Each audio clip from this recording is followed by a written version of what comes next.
রাজধানীর কলাবাগান এলাকার একটি বাসার ডিপ ফ্রিজ থেকে তাসলিমা আক্তার নামে এক নারীর মরদেহ উদ্ধার করেছে পুলিশ। সোমবার রাত 11:30টার দিকে মরদেহটি উদ্ধার করা হয়।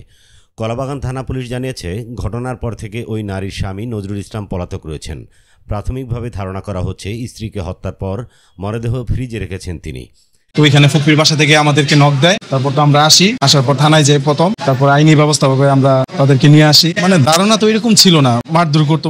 নিহত নারীর বড় মেয়ের বরাত দিয়ে পুলিশ জানায়, সোমবার ভোরে তাদের বাবা নজরুল ইসলাম ঘুম থেকে তুলে দুই মেয়েকে নিয়ে বাসা থেকে বের হন।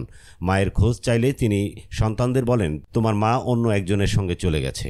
পরে তিনি দুই মেয়েকে আদাবরের নানা বাড়িতে পৌঁছে দেন। আব্বুর সন্দেহ ছিল যে আম্মু বাহিরে কারোর সাথে কোনো সম্পর্ক ছিল বা আম্মু কোনো খারাপ কাজ করে টাকা ইনকাম করতো, কিন্তু আমার মা কখনো বাহিরে ওরকমভাবে যাইতো না। কিন্তু আমার বাবা সবসময় নেশা করতো, বাহির থেকেও নেশা করে আসতাম, ঘরেও সবসময় নেশা করতো। পুলিশ আরও জানায়, বাবার কথায় সন্দেহ হওয়ায় মেয়েরা স্বজনদের সঙ্গে যোগাযোগ করে। পরে পরিবারের সদস্যরা থানায় গিয়ে বিষয়টি জানালে পুলিশ ঘটনাস্থলে যায়। তালা ভেঙে বাসায় প্রবেশ করে ডিপ ফ্রিজের ভেতর থেকে নারীর মরদেহ উদ্ধার করা হয়। পুলিশ সহ নিয়ে আমরা আমাদের বাসায় যে তাদের রুম চেক করি, তখন ডিপ ফ্রিজ দেখি। ডিপ ফ্রিজে আমার মাকে রাখা হয়। মরদেহ ময়নাতদন্তের জন্য ঢাকা মেডিকেল কলেজ হাসপাতালের মর্গে পাঠানো হয়েছে। এই ঘটনায় নিহতের স্বামী নজরুল ইসলামকে গ্রেপ্তারের চেষ্টা চলছে বলে জানিয়েছে পুলিশ।